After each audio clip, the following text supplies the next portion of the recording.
aqui no Zoom e quem também está na página da pós-graduação da UF. Eu não, como se diz, a gente vai falar da Amazônia Azul, mas vou fazer um apanhado geral. Eu não tenho a menor pretensão de, como se diz, de ser definitiva nesse assunto. Aí a gente vai conversar e depois, no final, a gente pode discutir, e se vocês tiverem alguma dúvida, a gente continua essa conversa. Né? Eu quis falar desse tema porque eu acho que é assim, bastante... E a gente vai começar no que vem a década da ciência nos oceanos, a década da ONU. Né? O Ministério de Ciência e Tecnologia criou um portal, tem organizado agora em agosto workshops sobre esse assunto. A acidificação entra como uma das metas do Objetivo de Desenvolvimento Sustentável da Agenda 2030 da ONU. Então, acho que era bem, como se diz, um tema bom para a gente conversar. Eu queria agradecer a colaboração do grupo de pesquisa, dos professores que trabalham comigo, meus alunos, a Ellen, pós-doc, que ajudaram aí a montar essa apresentação.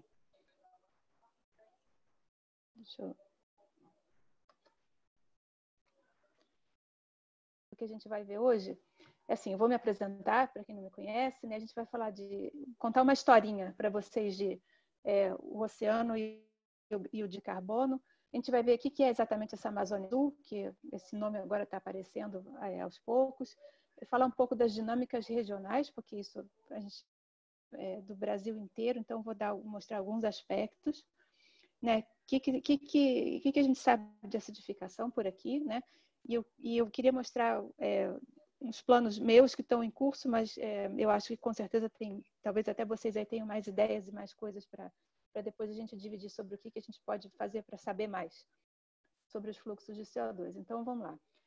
O Igor apresentou, eu sou da UERJ, eu sou professora da Faculdade de Oceanografia desde 2012. Eu fiz mestrado na UF, na Geoquímica, eu fiz graduação em Oceanografia e eu fiz doutorado na França. Eu fiquei na França durante 6 anos, eu fui professor substituto ainda, um pouco.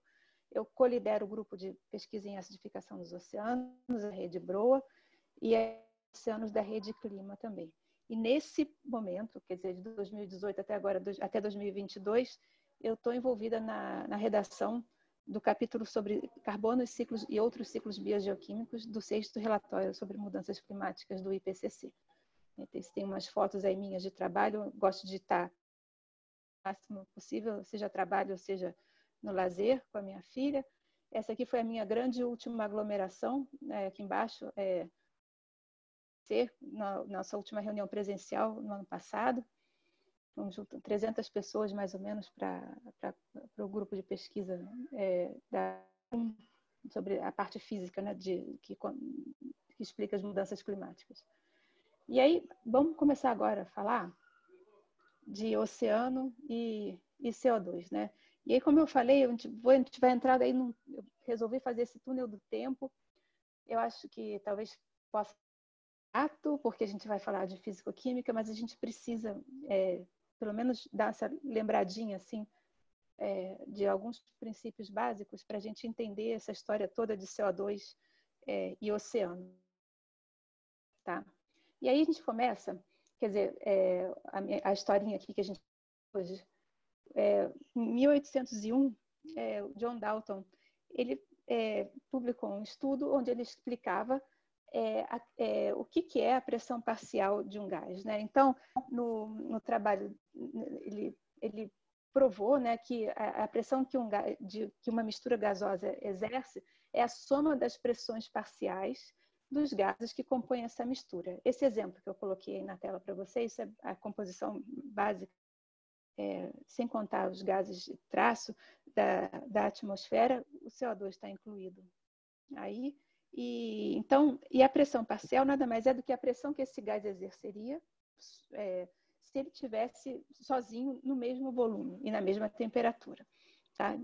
É só para a gente se de coisas sobre como é que os gases se comportam. E logo em seguida, William Henry, que conhecia o Dalton em 1803, ele fez estudos sobre os gases e a gente fala isso até hoje eu acho que vai até cair em vestibular e tudo, e a gente relembra isso na aula de oceanografia química, né, que a quantidade de um gás dissolvido na água é proporcional à pressão parcial desse gás, né, na fase gasosa, quando elas estão em equilíbrio. E a constante de Henry, ela é específica para cada gás e ela é controlada principalmente pela temperatura.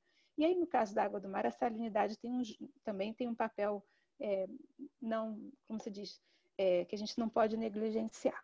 Tá? De novo, assim, bem rápido.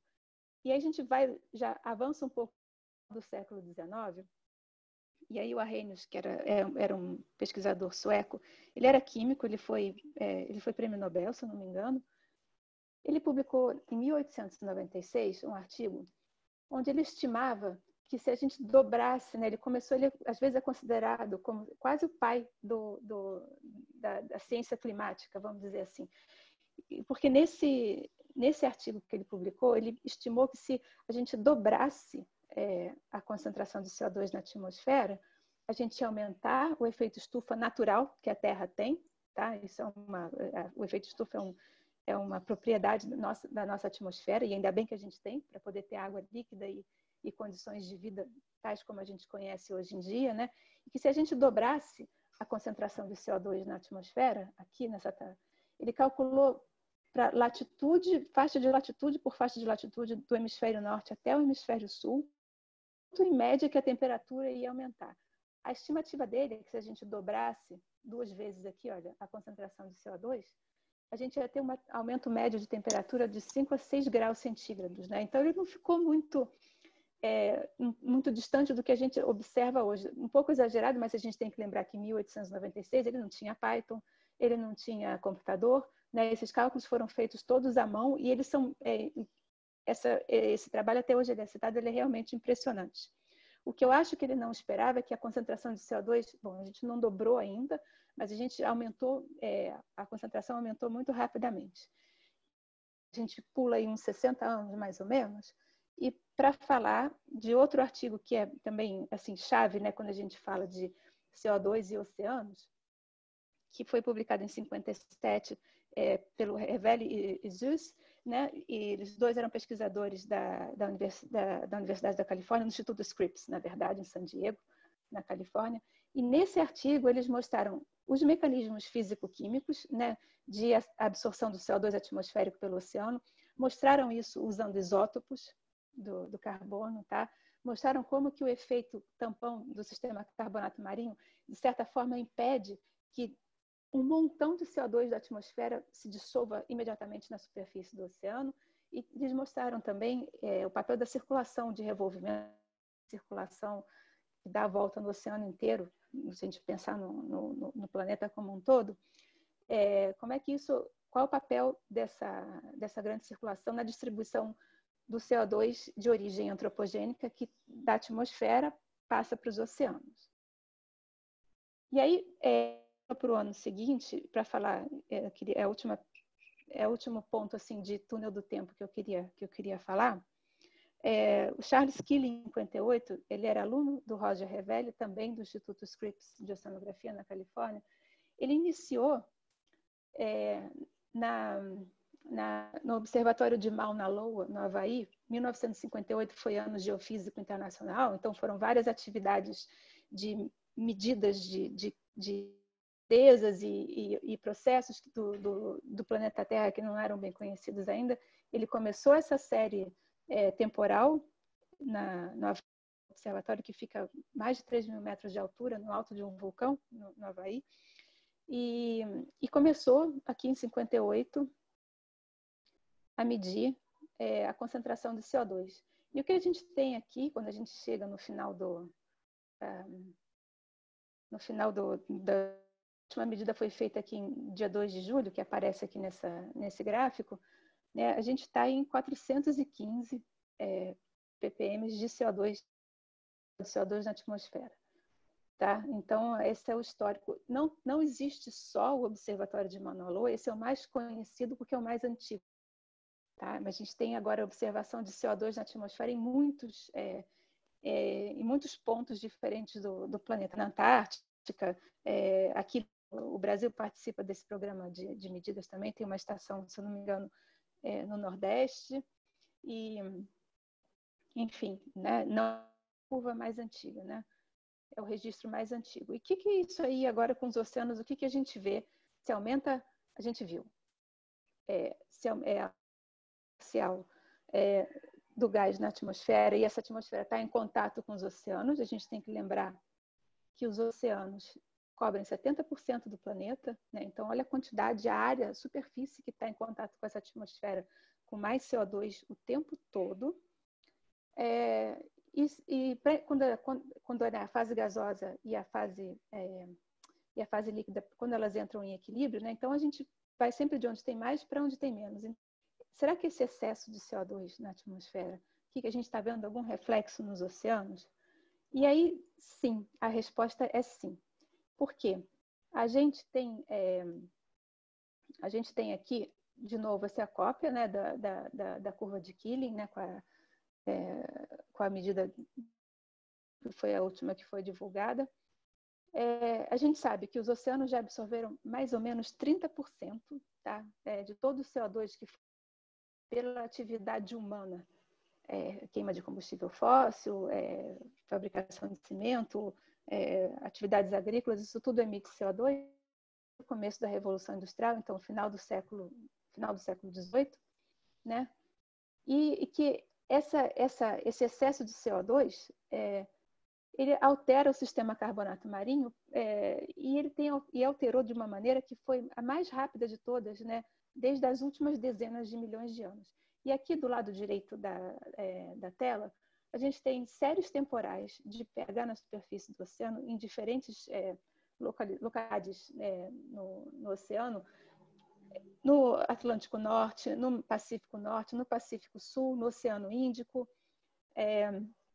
no Mar Mediterrâneo. Todas elas, algumas já têm 30 anos de dados, todas elas indicam uma diminuição do pH da água. Vocês vão perguntar, mas por que isso? Porque o gás carbônico, o dióxido de carbono, quando ele se dissolve na água, ele se combina com a molécula da água. Ele não é como o oxigênio, como o nitrogênio, que permanecem como gases dissolvidos na água. Ele combina com a água e forma ácido carbônico. O ácido carbônico. E aí a gente tem essa mudança no pH. E quanto mais de baixo o pH, mais íons H+ a gente tem dissolvidos na água. Tá? E voltando um pouco na observação que eu fiz no último slide, as emissões de carbono, elas são divididas. Isso aqui, a parte de cima desse gráfico, isso é do último balanço de carbono, que foi publicado agora no final de 2019, em relação ao ano 2018. Né? Essa parte cinza, que a gente vê aqui para cima, positiva, né? É a emissão de CO2 pela queima de combustíveis fósseis. Essa parte mais amarelinha é atribuído ao uso da terra, tá? E aqui embaixo para onde vai parar todo esse CO2 que é produzido pela atividade humana, né? Isso aqui a gente não está contando com nenhum ciclo natural. Então, uma parte, mais ou menos 1/4 desse total, vai parar nos oceanos. Uma outra parte vai parar, que é a parte verde aqui em negativo, né? Vai parar na biosfera terrestre, tá? E uma metade, então 25 mais 25, metade, a outra metade vai se acumulando na atmosfera. Tá? Esses dados são nas estimativas de observações e de modelos. Eu sugiro, se alguém quiser mais detalhes sobre essa questão vai parar o carbono, o balanço de carbono, de visitar essa página, se chama Global Carbon Budget, que tem tanto a parte, ela é ótima para preparar material para aula, porque tem a parte científica toda, e tem também vários infográficos, né? Esse aqui eu acho ele mais complicadinho, ele aparece no paper, mas tem várias coisas que a gente pode entender ao longo dos anos. Tem gráficos que a gente pode criar e pode baixar, a figura que a gente criou também por país. Então, eu acho emissão por país, emissão per capita, a gente pode criar várias coisas. Então, eu acho fica como dica para quem estiver interessado, né? Vamos chegando mais agora, falou da parte global, a gente contou a historinha. Em termos de bacias oceânicas, esse é resultado de um artigo que saiu no ano passado. A gente vê esse sinal, né? Aqui, em 1957, lá, o Revelli e Isus, eles mostraram, usando isótopos, né, que a gente estava aumentando a influência, né, do CO2 entrando nos oceanos. Esse artigo ele mostra quanto que aumentou o sumidouro de CO2 no período entre 94 e 2007. Tá? Então, esse gráfico que está aqui, cada eixo desses, o que está vindo aqui mais para a nossa frente na tela do Oceano Atlântico, é o Pacífico, e o que está indo para trás da tela é o Oceano Índico. Essa é a média da quantidade de carbono antropogênico que entrou a mais, considerando o período T0, 1994, e o final em 2007. Então, nesse período de tempo, por exemplo, na superfície do Oceano Atlântico, a gente tem mais ou menos aqui 14 micromoles de carbono antropogênico a mais por quilo de água do mar. Tá? Isso foi baseado em observações de cruzeiros oceanográficos e isso tudo interpolado usando, tem estatística, no artigo tem a estatística toda explicada. Tá? Então, assim, a gente tem aumentado como se diz, a quantidade de CO2 que está entrando nos oceanos, né? E aí, bom, se a gente viu como o CO2 se comporta, a solução do CO2 na água do mar, a gente já viu que tem comprovado que a gente tem o aumento do carbono antropogênico invadindo os oceanos, né? E na Amazônia Azul, agora vamos lá voltar para o nosso título, né? E vamos ver o que é a Amazônia Azul exatamente, tá? Slide, ele não é muito bonito, assim, não é muito chamativo, mas ele é bem didático, porque ele mostra as distâncias, né? Aqui é nosso litoral, ele mostra o que é o mar territorial, o que é a zona contígua, né? Esse Mzinho aqui é de milha náutica, tá? Que é diferente de quilômetro. E aqui a gente tem a nossa zona econômica exclusiva, que são 200 milhas a partir do nosso litoral, né? E todos os países que são costeiros têm uma zona econômica onde eles são soberanos para explorar, para conservar e para fazer a gestão de recursos vivos e não vivos, incluindo o subsolo, né? E tem a plataforma continental mínima e ainda tem uma plataforma continental que pode ser estendida se mostrar que o assoalho corresponde como se diz, às rochas continentais.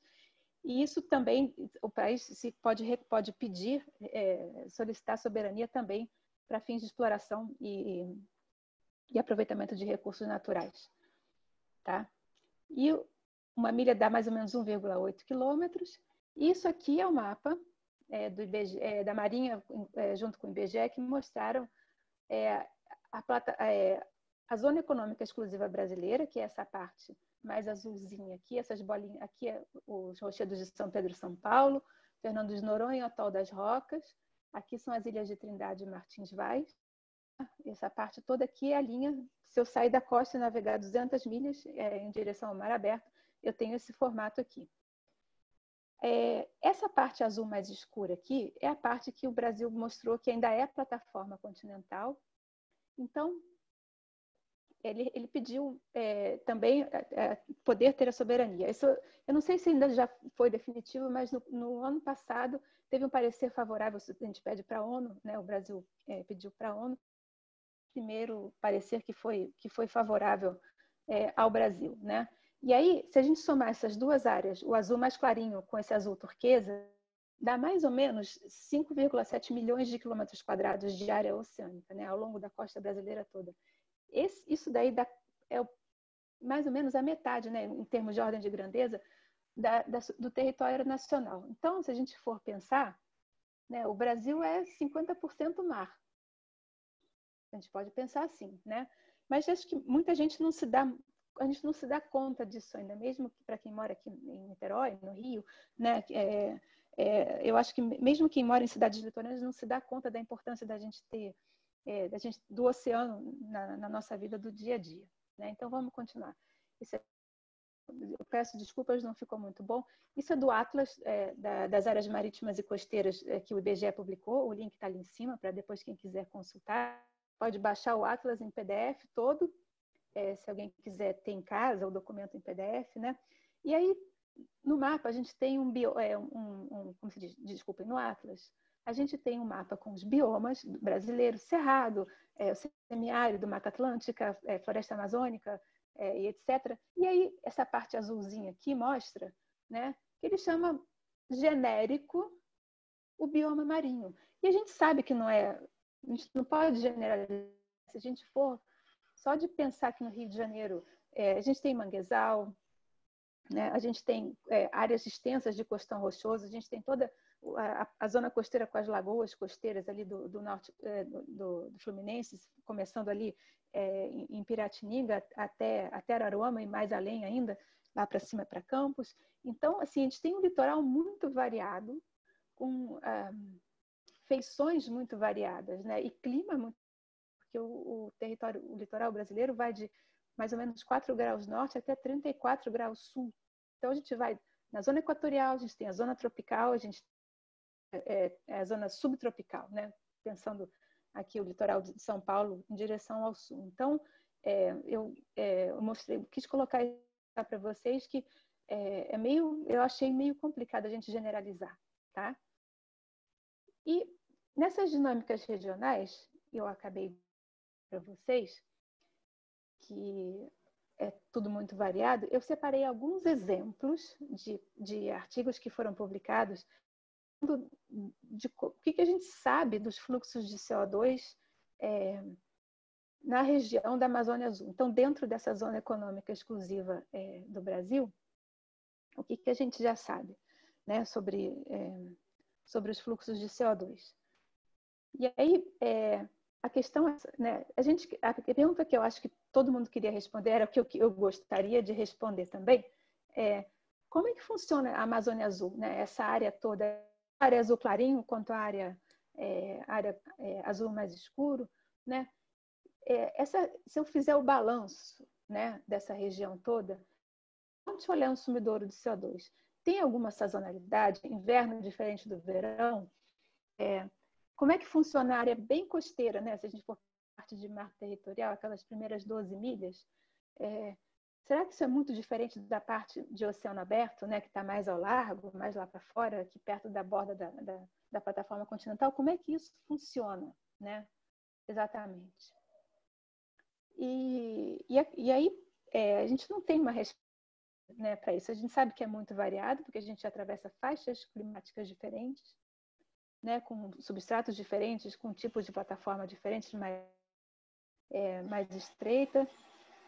E aí eu vou começar mostrando para vocês esse artigo ele é todo feito em cima da plataforma continental, com dados de campanhas de Revisê e outras campanhas oceanográficas de 90, até mais ou menos recentemente, 2003 ou 2005, se eu não me engano, né, que cada bolinha dessas aqui é um ponto, com as cores correspondendo às campanhas oceanográficas que foram feitas, né? Base em estudos de observação de relação de salinidade, temperatura com a alcalinidade da água do mar, do sistema carbonato, comparando o pH e comparando a pressão parcial do CO2, né? Os colegas mostraram que para essa faixa aqui, né, então aqui a gente vê, olha, o finalzinho ali do Amapá, que é bem a bordinha ali da nossa zona econômica de fronteira com a Guiana Francesa, até Salvador aqui mais ou menos, a gente não tem todos os anos e todos os lugares todos os anos, mas eles fizeram uma reconstrução dos parâmetros usando, por exemplo, como eu falei, dados pretéritos, né, que medem a alcalinidade, o CO2 e a temperatura na superfície. Isso tudo é para a superfície do mar, tá? Eles fizeram uma reconstrução, eles mostraram que tem uma tendência de aumento de mais ou menos 1,2 ppm de CO2 na superfície do oceano para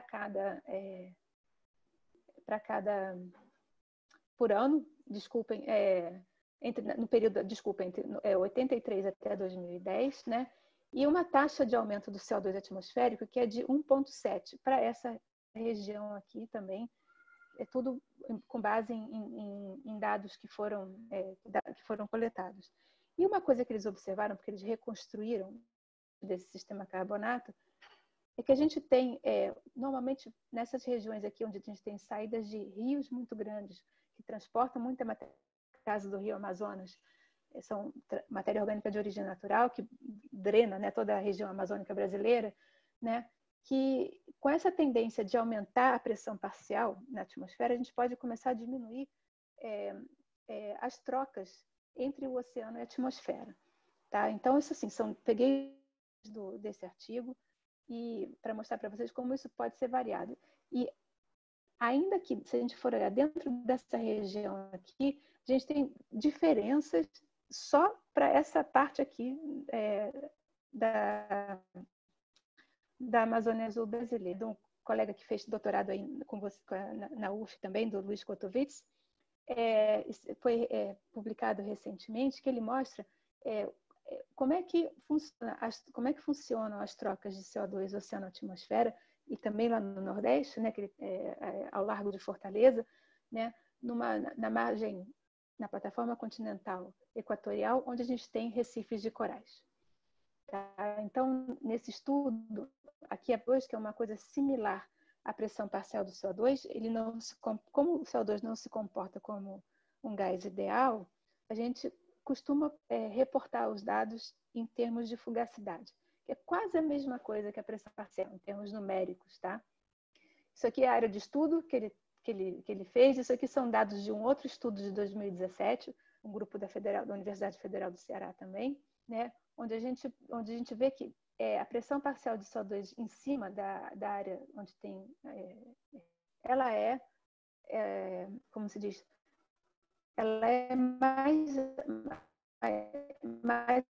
acentuada em função da temperatura média para essa região aqui. Então, a gente, de novo, né, no Nordeste a gente sabe que a temperatura, a água nessa superfície é mais quente, a gente tem outra, foi normalizada para essa temperatura. E aqui é o gráfico boxplot para o estudo, em cima dessa plataforma, quanto a gente tem de CO2 médio, né?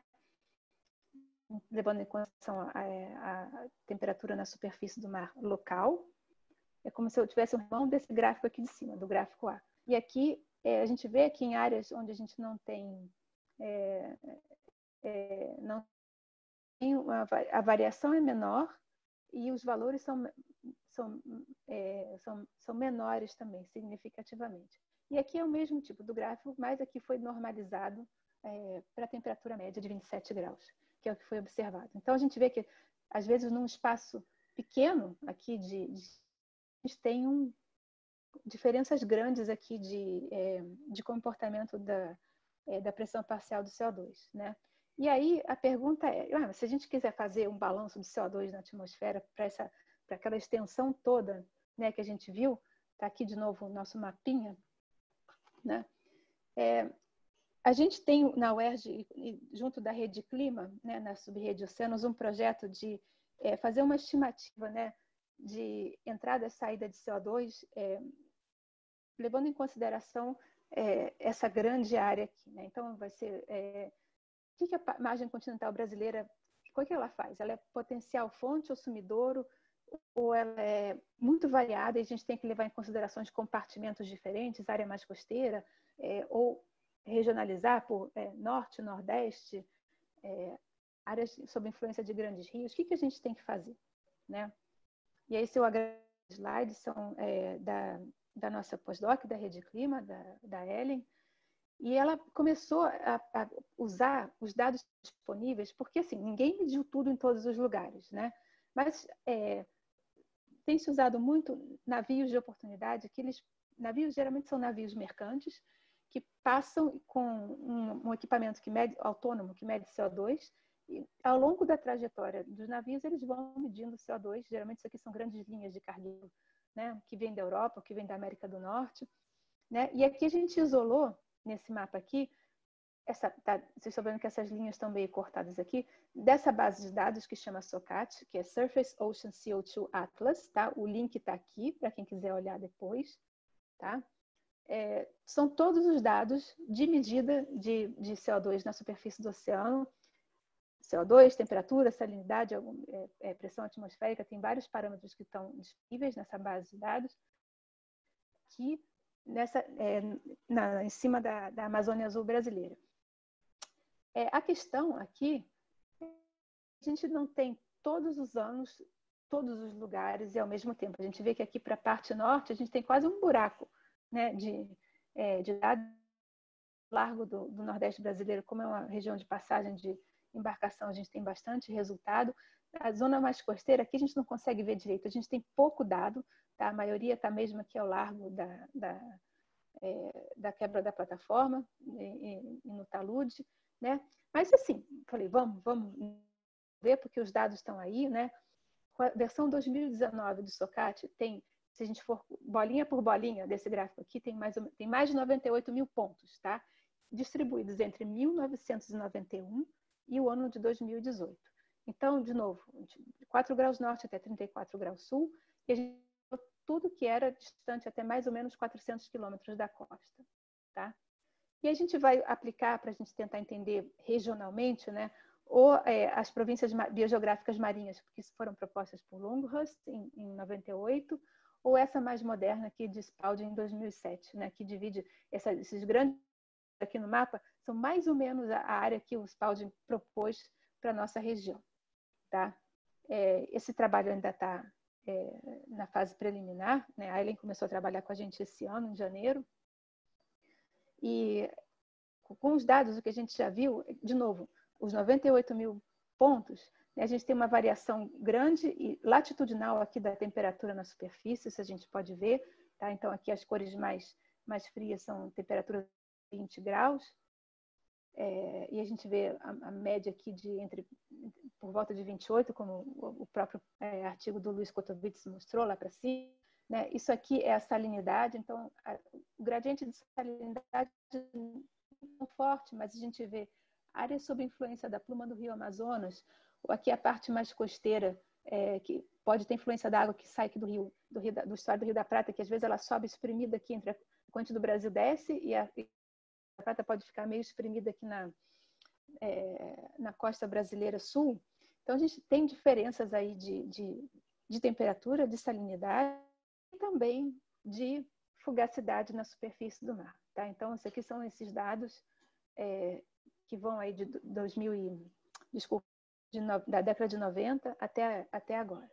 Tá? E aí a ideia, se a gente conseguir, né, regionalizar, porque a gente não vai poder tratar tudo de uma vez, regionalizar para tentar entender, dar um passo adiante, né, no balanço de CO2 na atmosfera para a região da nossa Amazônia Azul. Essa aqui né? E aí é um trabalho, porque são 98 mil e tantas medidas, né? Então a gente tem que prestar atenção direitinho nos parâmetros do sistema carbonato, no cálculo da solubilidade, e como são tantos dados, né, a gente está usando está fazendo um pouquinho o uso do R, que é o que serve para tratar essa quantidade toda de dados, né? A gente está ajustando, né, as equações para calcular PCO2 e o fluxo de CO2, que a gente tem a fugacidade. A gente quer depois, para calcular o fluxo, a gente precisa da pressão parcial. E a gente fez uma coisa muito preliminar de usar essa abordagem aqui para as plataformas continentais. Como é que elas estão se comportando? A tendência que esse artigo mostrou em 2018 é que elas têm aumentado o seu papel, elas têm assimilado mais CO2 do que até as décadas anteriores a 1990. Mas mesmo esse estudo ainda é um pouco preliminar. E aí, se a gente voltar lá nessa figura aqui que a gente falou, que talvez a gente esteja observando mudanças, né, aqui na região do Amazonas, uma coisa que um aluno da UERJ de oceanografia mostrou na monografia dele é que se a gente fizer com aqueles dados, mesmo os dados do SOCAT, na região do Amazonas tem maior aporte de água doce, a diferença entre o CO2 atmosférico e o CO2 da água do mar, ela tem diminuído. Então, o artigo fala que a tendência é aumentar o sumidouro. Por que aqui está diminuindo? Né? Quando começa a diminuir esses valores negativos, aqui a atmosfera menos água do mar, valores negativos aqui mostram que a gente tem uma, como se diz,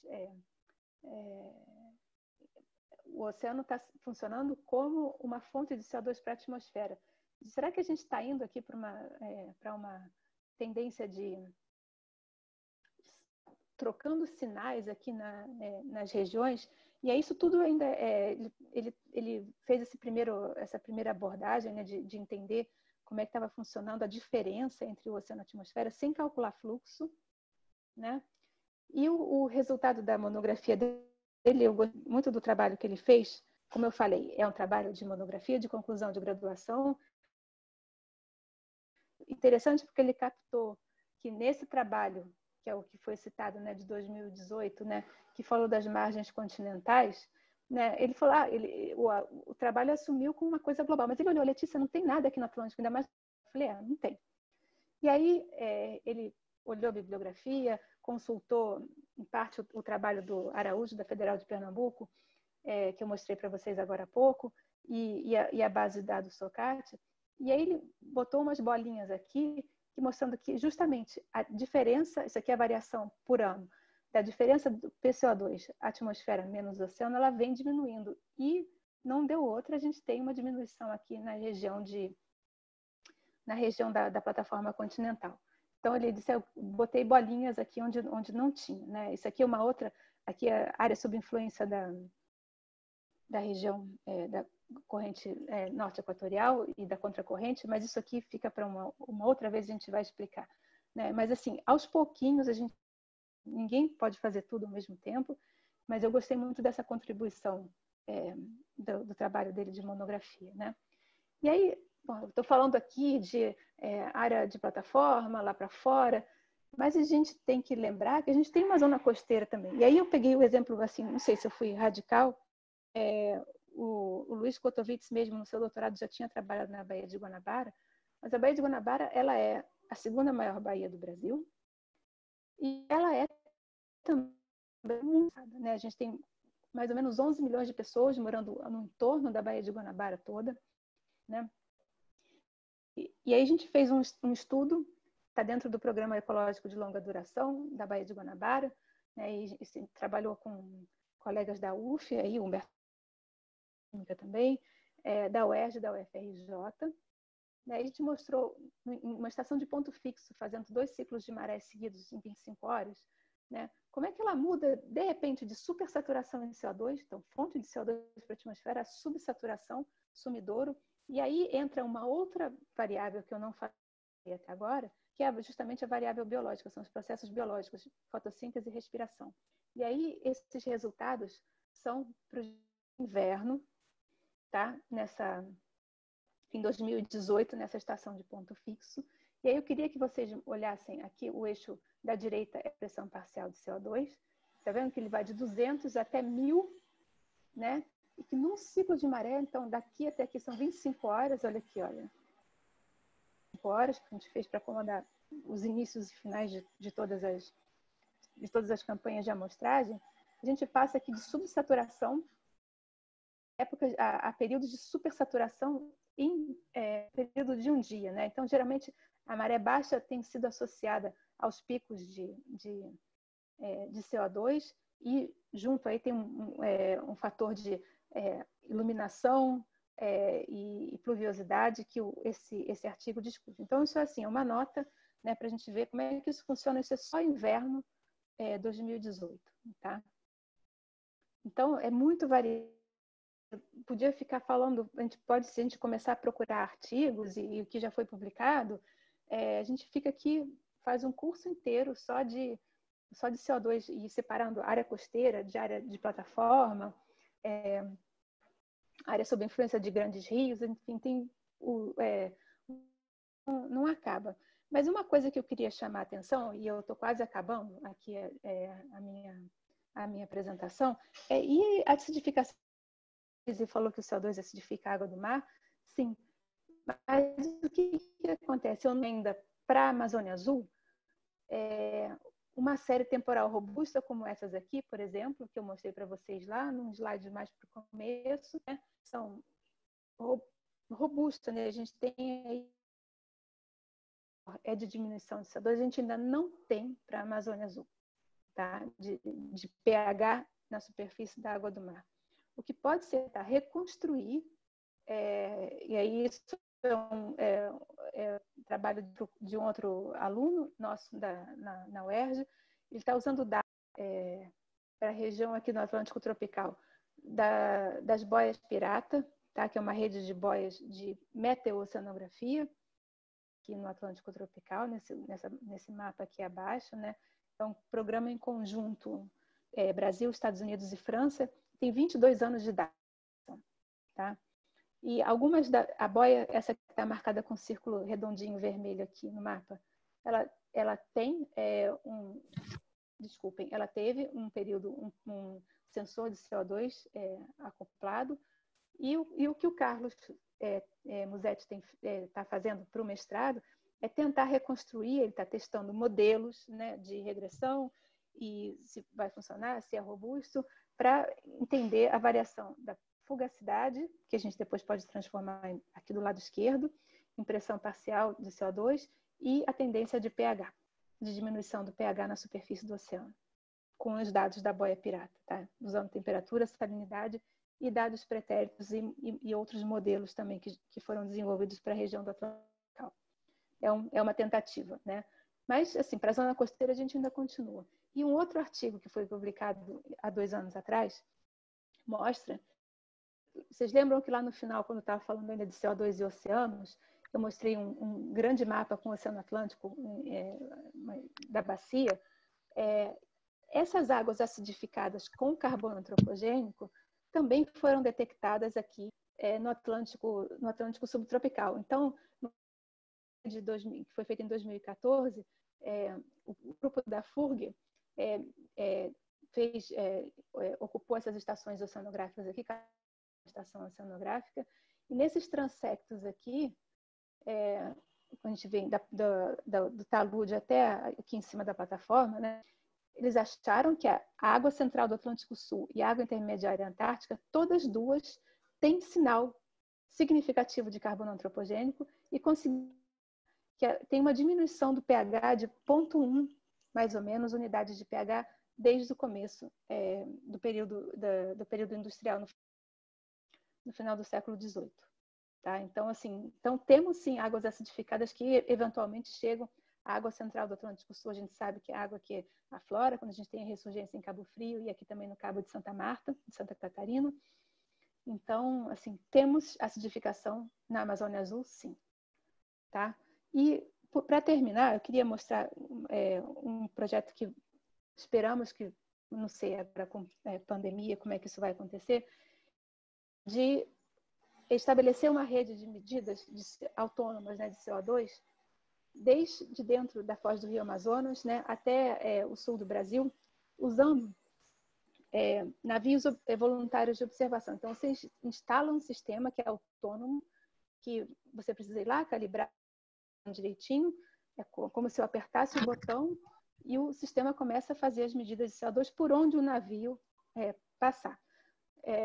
Em tempos vai-se até o porto quando o navio for descarregar e carregar, e você recolhe os dados que são feitos. Isso é uma cooperação da UERJ, uma parte do projeto é financiado pelo CNPq e uma outra parte pelo Ministério de Pesquisa e Educação alemão, esse projeto Seascope aqui, e vamos ver se vai para a gente começar. Né?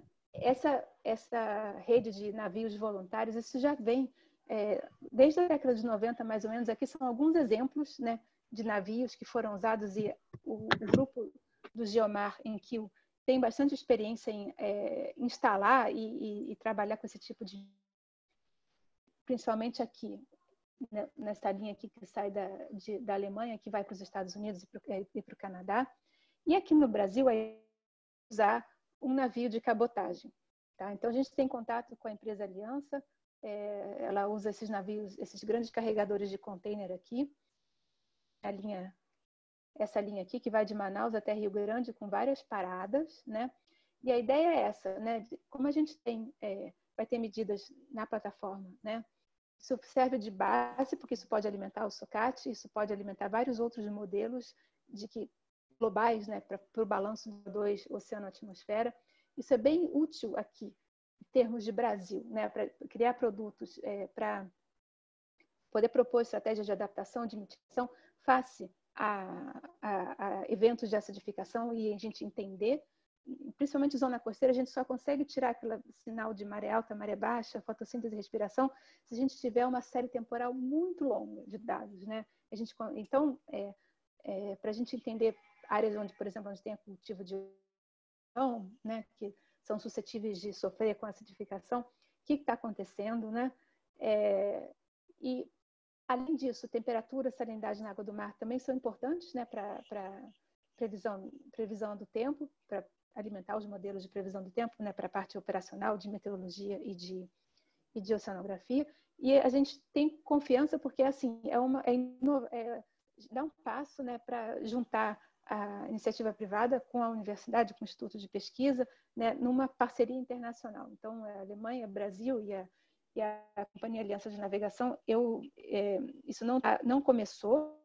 A gente espera que para o ano que vem dê tudo certo com as adaptações que a gente vai ter que fazer por causa da pandemia, né? E aí eu termino por aqui. Eu queria agradecer muito a atenção de todos vocês e todo mundo que eu chamo a equipe Broa Gasosa, né, que envolve não só o grupo na UERJ, mas também com o professor Humberto Marotta e o grupo da UFRJ, com o professor Vinícius Peruzzi. A página web da Rede Broa está aí para vocês, se quiserem olhar. Facebook também. E se quiserem escrever para a Rede Broa, esse é o e-mail, tá? Eu agradeço a atenção de todos vocês e agora a gente tem aí um tempinho para conversar. Eu vou fechar aqui a minha compartilhamento de tela, tá? E aí a gente conversa mais. Muito obrigada. Oi, Letícia, como vai? Cheguei atrasada, mas estou aqui. Que bom, prazer te ver, Letícia. Muito obrigada pela sua apresentação. Eu cheguei atrasada, mas eu escutei desde o início. Tá, obrigada pelo convite. Eu que agradeço muito a sua presença, muito nos honra. Letícia, eu sempre abro aqui, quando a gente está se aproximando do fim, no chat para as perguntas, para as pessoas se inscreverem. Tá. Uhum, e o Emanuel já é o primeiro que está inscrito aqui. Eu não sei se ele quer escrever a pergunta dele, se ele quer abrir o microfone para falar, mas se for o caso dele abrir o microfone para falar, Emanuel, fica à vontade. Então, Letícia, parabéns aí pela apresentação, obrigado. A minha pergunta é o quão representativo do oceano global são essas medidas que são feitas em regiões costeiras? Olha, pensando aqui de cabeça, a gente tem pouca coisa em área costeira, e costeira eu falo litoral, assim, plataforma interior. Em termos de números de dados, eu não sei. Aqui para o hemisfério sul, olhando os dados do SOCAT, se eu consigo abrir aqui, mas a gente não tem tantos dados. O SOCAT para o oceano inteiro, a última versão tem 25 milhões de pontinhos de dados, né, de medidas. Eu mostrei para vocês aqui, para a parte interior, costeira, a gente tem uma coisa, tem 98 mil, que não é negligenciável, mas assim, é pouco. Então, a gente tem que entender o que a gente quer chamar de costeiro. Quer chamar o costeiro, Baía de Guanabara, ou Sepetiba, ou Ilha Grande, Baía de Todos os Santos, a gente quer entrar da plataforma. Aí é que está é importante a gente definir o domínio, onde é que a gente quer ir. A parte mais próxima da costa mesmo, né, a gente entrar aí no mar territorial brasileiro, o número de dados é muito pequeno.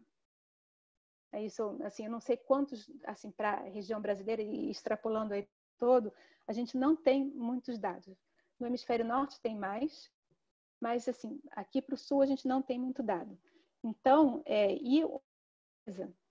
por exemplo, que alguns daqueles riscos que a gente viu no mapa aqui da Amazônia Azul brasileira, esses risquinhos às vezes são de navios que estão indo para... Eles vão com o sistema CO2 ligado e eles depois transmitem para o SOCAT os dados que foram medidos.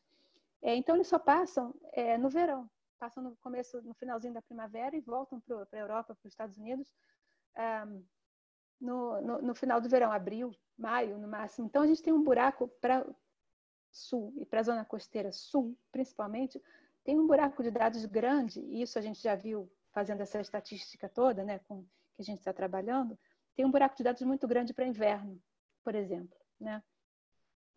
É a mesma coisa lá para o norte, né, na Foz do Amazonas. A gente tem um pouco mais perto na direção do litoral do Amapá mesmo, e um pouco mais na direção ali do Pará, mas assim, bem ali na saída do Rio tem poucos dados também. Então, ainda sempre pode melhorar, isso eu falo, né? E a ideia, se der tudo certo com o Guiomar, de colocar um navio que faça cabotagem, a gente vai aumentar esse número de dados mais costeiros, né? Na parte mais de plataforma interior mesmo. Porque a cabotagem, ela nunca...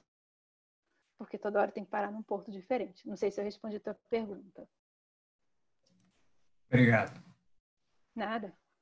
Letícia, o Marcelo, ele se inscreveu aqui para fazer uma pergunta oral também. Depois a gente tem uma pergunta aqui por escrito que eu vou ler para você. Marcelo, fica à vontade. Ok, Ana, obrigado. Obrigado, Letícia, pela apresentação.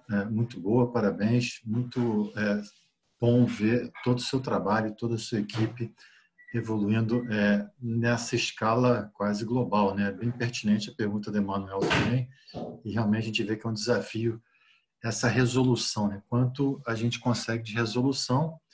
E eu fiquei curioso quando você começou a falar das regionalidades, até mesmo das províncias, né? E, ao mesmo tempo, em paralelo, vendo essa questão da fugacidade do CO2 ou sequestro. Você mostrou o balanço global do carbono, meio interessante, quase que um compensando o outro, as emissões sendo compensadas pelos sequestros. Mas a gente sabe que tem uma diferençazinha de um missing carbon. Tem uma hora que some o carbono, a gente não sabe para onde ele está indo. A gente sabe que está tendo uma maior emissão, a gente sabe que está tendo um sequestro também, a própria eficiência do oceano. E, em paralelo, né, você está mostrando para a gente que, por exemplo, na Amazônia Azul, essa eficiência está deixando de acontecer, está tendo já uma acidificação dos oceanos, né? Então, a gente começa a levar para um caminho aí de uma menor eficiência desse sequestro pelo excedente do CO2 que está na atmosfera. Aí entra nas questões regionais e de escala, que você já comentou, que realmente é muito difícil lidar com essas diferentes escalas, o que vem de um estuário, de uma baía, de uma foz, de um rio, né?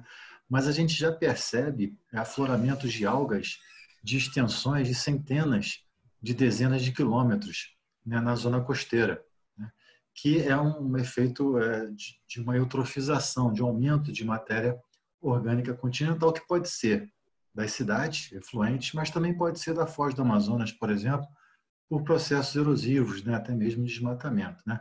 Então, minha pergunta é o quanto que esses processos de eutrofização realmente estão afetando a zona costeira, nossa Amazônia Azul, visto que a gente tem aí uma extensa linha de costa, quase que emendando uma foz de estuário, uma baía noutra, com essas emissões de matéria orgânica, né, que, teoricamente, sequestram o CO2 pela fotossíntese desses blooms de algas, mas que pode ter um efeito reverso posteriormente.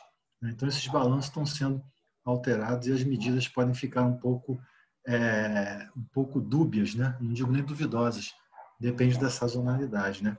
Como é que você vê esse desafio dessa diferença de escalas e esses processos, né, que são múltiplos processos na zona costeira? A zona costeira é um desafio mesmo, porque a gente, como você falou, a biologia tem um papel muito grande, né? O exemplo que eu mostrei da Baía de Guanabara, né? Em 24 horas, ela vai de fonte a sumidouro, 200 ppm de CO2 a 1000 ppm de CO2 na água. Isso é num ponto da Baía de Guanabara, né? Então, a própria Baía de Guanabara já é um quebra-cabeças, né? Que a gente sabe que a água não circula igual em todos os lugares. Então, acho que para soluções locais ou soluções regionais, balanços, né? A gente tem que ir com cuidado e tem que entender quais são os processos que dominam ali. E isso que você falou da matéria orgânica é bem interessante, porque a gente sabe que, se por um lado a gente tem esse aumento da produção primária, pode ter blooms de algas, ou mesmo, às vezes, em alguns lugares, até de macroalgas, né? Isso vem sendo observado de sargaço lá no Mar do Caribe, inclusive atrapalhando o turismo. Ao mesmo tempo que a gente tem essa grande produção de matéria orgânica por causa da fotossíntese da produção primária, essa matéria orgânica ela também sofre, ela também é degradada depois, né? Então, esse balanço de respiração, fotossíntese, isso também tem um papel. E em áreas eutrofizadas, principalmente em áreas com muita pressão humana, né? Grandes cidades, Rio de Janeiro com a Baía de Guanabara, né? Por exemplo, a gente fala, eu já vi na literatura o termo acidificação por eutrofização. Então, essa respiração desse excesso de material orgânico gera CO2 também e a gente vê, né, no ciclo diuturno, acaba diminuindo. Então, a gente tem, e para separar o que é CO2, aumento do CO2 atmosférico, né, sumidouro, quantos oceanos estão assimilando esse efeito da eutrofização, da parte antropogênica, mas via eutrofização, o balanço é muito fino. E isso a gente consegue separar direitinho, regionalmente, com medidas de longo prazo. Tá? Isso aí não tem muito jeito, é uma coisa chata, medir sempre a mesma coisa no mesmo lugar, num período de tempo longo. Né? Isso aí a gente consegue separar. O que não é desculpa para a gente não sei o que está acontecendo, então deixa do jeito que está, não. Né? Então, a gente tem que pensar que, independente de CO2, excesso de CO2 na atmosfera, independente disso, a gente tem que... qualidade da água é uma coisa que é importante para turismo, para pesca, até para transporte mesmo. Né? Imagina navegar num estuário cheio de macroalga ou de coisas, né, que possam atrapalhar a navegação. Isso tudo é muito... A parte de saúde também é bem complicada. Então, tem vários aspectos aí que são mais emergência, às vezes até do que entender a parte toda do CO2. Por outro lado, voltando ao grande quadro, né, de balanço do CO2, a gente tem mesmo essa incerteza dessa estimativa. A gente, né, quanto foi emitido por atividade de queima de combustível fóssil, o uso da terra, quanto que emitiu, produção de cimento, a gente tem esses números todos, mas a gente não tem ainda medidas suficientes para entender e para explicar, diminuir a incerteza. Onde é que foi parar tanto de carbono, se ele não está na atmosfera e não foi para o oceano com o que a gente conseguiu medir e não está na terra com o que a gente conseguiu medir. Isso ainda é uma questão. Esse é o ponto da incerteza. Esse missing carbon sink ainda é uma questão aí para modelagem e para entender processos. E é uma das coisas que é um dos motivos, né, para se basear em aumentar o número de observações, especialmente em terra, na parte continental. Isso. É isso que eu queria chamar a atenção, a importância de como isso é relevante e como é importante para se aumentar os estudos e a definição, né? De curto prazo, né? Maiores medidas, intensificação das medidas. Muito bem, muito obrigado, Letícia. Muito dinâmicos aí, com manguezal, falando de manguezal, então tem toda essa... Tem várias coisas. Obrigada, Marcelo. Obrigado a você. Letícia, a gente tem mais uma pergunta aqui, da Joana. Ela fala que, com relação às reconstruções paleoceanográficas, considerando a escassez de dados de pH do passado, é possível inferir sobre a acidificação do oceano relacionando a salinidade com CO2 atmosférico? Essa é uma primeira pergunta. E aí ela já emenda perguntando se existe uma relação direta ou inversa da salinidade com pH. Olha, Joana, é uma boa pergunta, é uma pergunta. O que acontece? Eu mostrei, para dados de paleoceanografia, eu acho que tem jeitos de se calcular um paleo-pH, não é a minha especialidade. Eu já vi trabalhos que usam isótopos do boro. Então, se voltar no tempo, e não sei qual, provavelmente, eu estou pensando aqui num testemunho de coral, né, que a gente tem aquelas fases de crescimento em área tropical, talvez se consiga uma coisa a cada ano, não sei, um valor médio. Eu não sei como é que isso funciona para reconstruir usando qual a resolução que a gente consegue. Vai depender do tipo do coral, de quanto ele cresce, como ele cresce. Estou pensando aqui nos outros trabalhos sobre paleoclima, usando corais. E hoje, no presente, né, o pé é a coisa, por um lado, é a coisa mais fácil de medir. Vou no campo com o meu eletrodo, mas medir o pH para detectar mudança por mudança pela acidificação, né, em função do aumento das emissões de CO2, é bem complicado. Eu estou pensando aqui em área oceânica, tá? Porque a variação do pH é muito pequena. Então, a gente tem que medir o pH. No começo, meus estudantes ficaram loucos comigo. Professora, mas tem que calibrar toda hora o pH-metro? Eu falei, tem que calibrar toda hora o pH-metro, porque eu tenho que ter certeza que o pH-metro está funcionando com rendimento no máximo, mais próximo de 100% possível, para eu ter o mínimo de incerteza possível na medida que eu estou fazendo. E o que tem se feito onde a gente tem uma relação boa, não é com pH e salinidade da superfície do mar, mas a gente tem com a alcalinidade da água do mar e a salinidade. Né? Uma vai junto, quanto mais alto for a salinidade, mais alta é a alcalinidade, elas vão juntas. Só que entender onde a gente está trabalhando, porque não tem uma parametrização única. Eu mostrei uma ali num cantinho, né, num dos gráficos. Aquela ali serve para a região do Nordeste brasileiro, ao largo, não serve para a região costeira.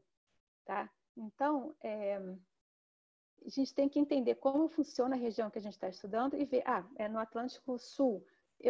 Tem vários artigos que fizeram essa regionalização da alcalinidade, e isso muda porque o balanço de água, e aí é o que vai jogar na salinidade para mais para menos, a média da salinidade na superfície, é o ciclo hídrico, né, que vai controlar a salinidade, entender como é que a salinidade funciona para poder calcular a alcalinidade. Se a gente tiver outra medida do sistema carbonato junto, se eu medir a alcalinidade e a pressão parcial de CO2, ou a fugacidade, né, dependendo de como a gente for reportar os dados, ou se a gente medir carbono inorgânico total, tem maneiras tem um programa que faz isso, mas assim, tem uma maneira matemática que a gente consegue estimar o pH a partir de 2 outros parâmetros que fazem parte do sistema carbonato.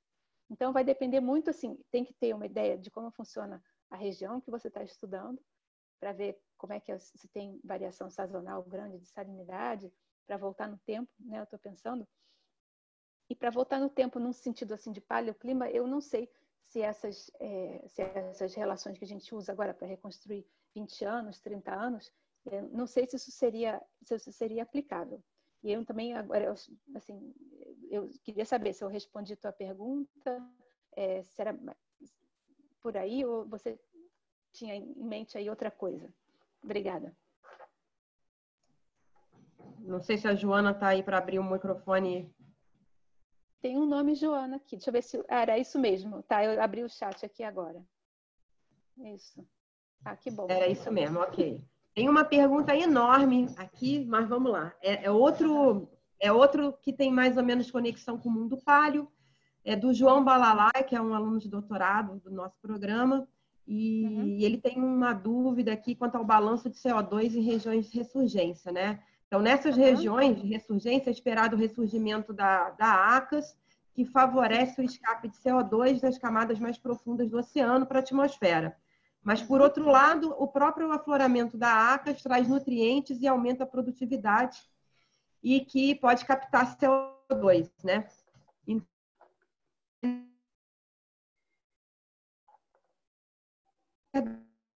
ele está perguntando sobre, do ponto de uma possibilidade de alternar entre momentos onde essas zonas de ressurgência são fontes e sumidouros de CO2.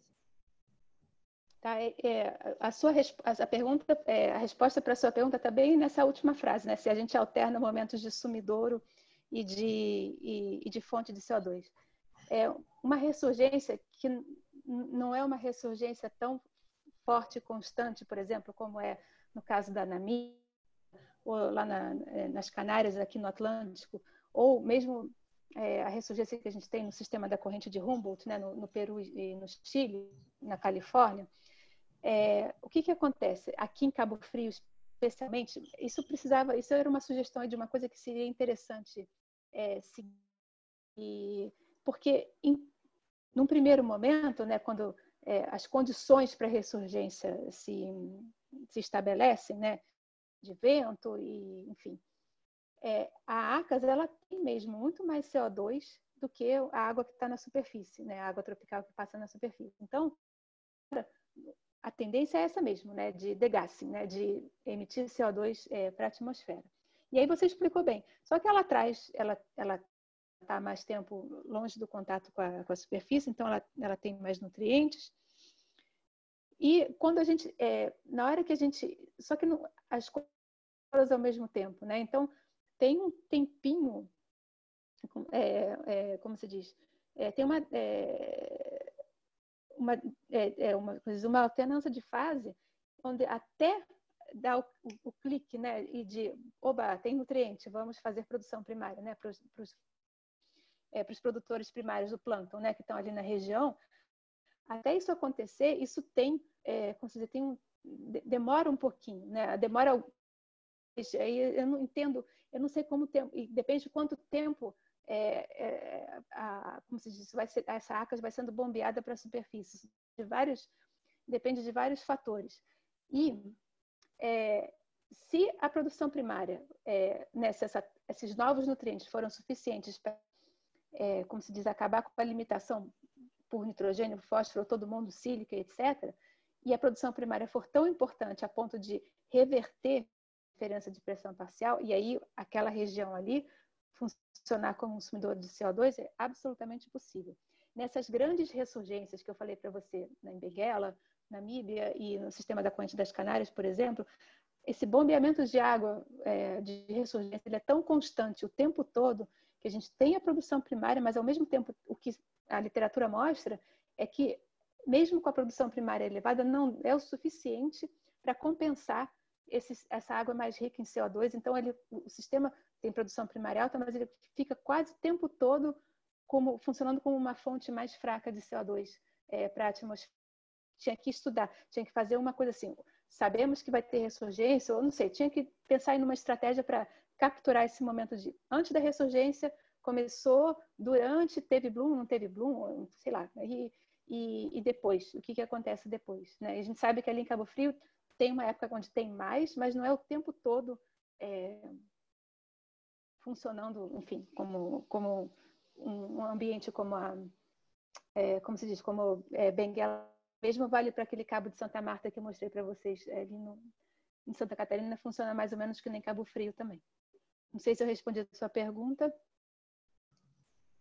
Sim, eu acho que você... Sim, perfeito, ele disse. Mas interessante isso que você falou a respeito da intensidade da ressurgência e como é que ele funciona como sumidor ou uma fonte de CO2. E no nosso caso, no caso da nossa borda, como é uma ressurgência intermitente, ela tem uma característica muito peculiar a ACAS, ela só tem capacidade de aflorar a superfície na região muito costeira e numa região um pouco mais distal da costa, ela atinge a zona eufótica, mas não a superfície. Então, ela produz um efeito geoquímico de produtividade, de estimular a bomba biológica, mas ela não tem o papel de troca com a atmosfera nesse sentido de degassing, né? Então, isso é um aspecto interessante, né? Desse ponto de vista da nossa ressurgência. Letícia, tem mais uma última pergunta para a gente fechar aqui o Hunger and Science. Na verdade, é do Alexandre. Não sei se o Alexandre, já que são perguntas longas, se vocês preferem vocês mesmos abrir o microfone e falarem, Alexandre, fica à vontade. Eu estou com meu filho aqui, pode ser um barulhinho de fundo. Mas é o seguinte, eu estava terminando de escrever a minha pesquisa. Na minha pesquisa, eu busco desenvolver um equipamento de relativo baixo custo que faça essas medições através de NDIR, né? No local mesmo, in situ. A gente tem uma boia que faça isso.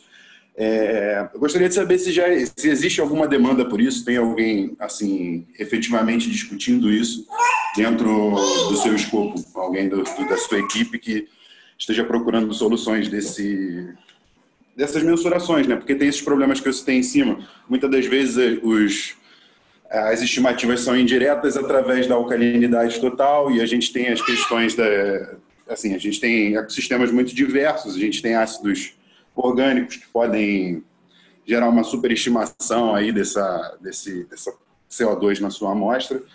E eu não sei como está efetivamente o mercado com relação a isso. Se existe essa procura, se não existe. Eu conheço alguns equipamentos, mas não sei se tem alguma coisa consolidada com relação a isso. Olha, eu acho que tem procura sim. Você falou que é infravermelho não dispersivo, é isso? E mede CO2 isso. Direto? Infravermelho não dispersivo, NDIR, e tem alguns sensores de relativo baixo custo, né? Não é total baixo custo. Tem aqueles muito baratos, mas tem uns que me dão uma resposta consideravelmente boa e eu não sei como está mesmo. Eu só conheço aqueles tradicionais, né? Que o pessoal já usa, Licor, que todo mundo usa. Mas a minha proposta é algo com maior conectividade, que trabalhe em tempo real, para a gente conseguir aquele dados e ver justamente a sazonalidade, né? Ter campanhas que consigam ver essa sazonalidade intradiária, às vezes também das estações, né? Que fazem diferença na emissão e no vídeo. Eu acho que equipamentos assim que sejam autônomos, eu acho que tem muito uso aqui no Brasil para, como se diz, para a parte toda costeira. Eu acho que, ainda mais se for uma coisa que a gente possa instalar, por exemplo, ao lado ou perto, né, no mesmo ponto que um marégrafo, por exemplo, eu acho que é super interessante como proposta. Eu acho que teria procura. E aí você, no teu equipamento, você poderia medir temperatura, salinidade. Então, a minha ideia, desculpa te cortar, a minha ideia é realmente, às vezes, a gente quer abraçar o mundo, mas não dá porque é administrável, então eu não consigo todos os parâmetros. Mas a minha ideia num primeiro momento, medir a temperatura e o CO2, a salinidade seria num segundo momento, até por causa da pandemia, a gente não conseguiu importar tudo que a gente queria, né? Mas o objetivo mesmo não é, assim, é óbvio que é o CO2 porque é o escopo do meu trabalho, mas o objetivo é a plataforma, é algo que seja modular a ponto de você poder justamente definir esses parâmetros conforme o seu corpo hídrico, né? Porque algum corpo hídrico você vai precisar de um parâmetro diferente e esse equipamento, a minha proposta é que ele seja modular, que eu consiga colocar esses eletrodos, ou seja lá o que for que vai medir, né? Essas questões, geralmente, a maioria dos casos, eletrodos ou sensores de infravermelho, e que a gente consiga ter aquisição desses dados remotamente, né? Pelo menos a gente tenha eles trabalhando aí uns 30 dias para a gente ter uma resposta linear disso, né? A ideia eu acho boa, assim, como sugere um basicão, temperatura, condutividade, porque não adianta nada a gente botar lá para medir CO2 se a gente não souber a salinidade ou se a gente não tiver a medida de... Sim. Então, eu acho que temperatura e salinidade é a condição sine qua non, né, para isso. E podendo medir CO2, e sei lá, se a pessoa quiser, né, o dono do sensor, do sistema, se for uma coisa flutuante, eu acho que vejo muito uso nisso também para a parte de cultura, né, para medir, botar lá no meio do cultivo, por exemplo, onde tem aquelas lanternas de ostra, por exemplo, ou colocar em boia, nacional de boia, que eu não sei muito como anda, mas uma solução feita aqui, mesmo que importe coisas e que seja com certeza mais barato do que depende menos, né, de tendo como se diz, menor intervenção, né? Apoio para calibração, né? Porque isso tudo precisa ser calibrado, porque tanto o CO2 a gente tem que ter certeza também do tipo da medida. E aí eu acho que tem, como se diz, mercado vai ter como se diz, para fazer teste e depois mesmo para instalar. O que falta um pouco, aí não estou falando aqui que aqui é todo mundo, né? Estou falando aqui para os convertidos, né, que eu falo. Mas assim, essa cultura, né, de coisas do oceano e de CO2 e de o clima muda e como o clima influencia a gente e por que eu preciso me interessar pelo oceano mesmo morando lá em Belo Horizonte. Isso tudo falta aqui no Brasil ainda. Então eu acho que isso provavelmente vai vir aí. Espero que essa década dos oceanos ajude um pouco a fazer as pessoas entenderem, né, que o planeta é uma coisa só. E eu acho que mesmo quem está no litoral vai começar a entender que preciso talvez me preocupar com isso e isso. E eu acho que tendo essas opções aqui, né, de comprar aqui, de ter manutenção aqui, isso tudo para esse tipo de autônomo, eu acho ótimo. Legal, Letícia. Obrigada. Eu acho que tem vários parabéns, tem várias pessoas agradecendo pela sua apresentação. Foi realmente muito boa. Foi um prazer te rever, foi um prazer rever o teu trabalho. Eu espero que você possa comparecer outras vezes. E você segue a gente lá no Instagram, ajuda a gente a divulgar, convida seus alunos a virem participar, não só como ouvintes, mas serão bem-vindos para que a gente escute a pesquisa deles também aqui. E muito obrigada, Letícia, pela sua participação. Foi muito legal. Obrigada a vocês pelo convite. Eu fico feliz. Dá um alôzinho para o Bastian, que está me vendo aí. Eu acho que daqui a pouco, assim, em breve eu volto virtualmente, né? Vai ter para a próxima defesa de dissertação, uma das próximas, eu apareço virtualmente. Eu agradeço mesmo, tá? Eu fico contente que a gente esteja, mesmo virtualmente, a gente esteja se vendo. Obrigada. Isso mesmo, legal. Então, eu agradeço, além da Letícia, agradeço também a presença de todo mundo que veio aqui de novo prestigiar o Hungry Science, uma palestra tão legal. E aproveito para chamar a atenção, acho que o Igor colocou no início da apresentação, o anúncio da semana que vem, que é a professora Beatriz Lopes, lá da Universidade, do Instituto Venezuelano de Investigação, e que vai falar sobre a aplicação de isótopos estáveis para pesquisa relativa a estudos tróficos em ambientes aquáticos, né? Então, vai ser uma palestra bem legal também, de um aspecto bem aplicado para a pesquisa de vários de nós aqui na Geoquímica. E aí eu vou colocar lá no Instagram. E, Letícia, bem-vinda, continue aparecendo, convide seus alunos e muito obrigada de novo pela sua participação. Foi um prazer te rever. Obrigada a vocês. Até breve. Ok. Tchau. Boa tarde para todos. Obrigada. Até semana que vem. Boa tarde. Obrigada. Tchau.